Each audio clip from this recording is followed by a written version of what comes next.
Dirk Hubert's book, Crab Soup and Other Stories, is full of little gems, such as the story of 4 young men who arrived at their house one rainy night looking for a place to stay.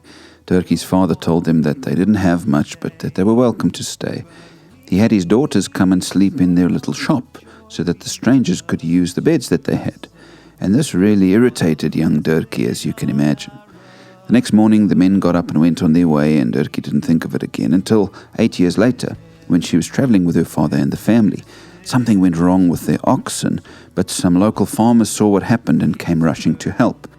Once they'd done what they could to get the oxen going again, Dirkie's father was looking to pay them for assisting the family. But the 2 farmers said it costs nothing. When Dirkie's father insisted on paying them, they said, "Don't you recognize us, Oom?" which means uncle.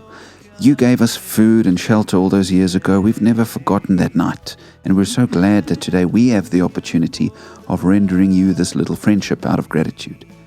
Dirkie's father thanked them, and off they went.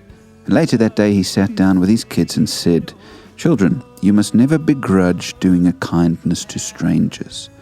The Bible tells us, 'Cast thy bread upon the waters, for thou shalt find it after many days.' My bread," he said, "has returned to me in full measure."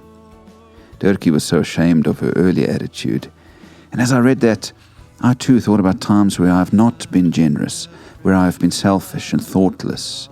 I wondered as I read that if God was calling me to a life of greater selflessness, a life of greater generosity and giving. Think for a moment about the next few days you're facing. What opportunities might you have to cast your bread upon the waters? When the opportunity comes, will you be ready? Will you reach out in kindness and help somebody? Or will you leave the generosity ungiven? Pete Hubert found that kindness and hospitality are rewarded by God in a fascinating way. And I pray that you and I will be radically kind and hospitable today. Not only will somebody's life be touched by our compassionate actions, but we can know that God sees what we give and will return it to us in full measure in His way.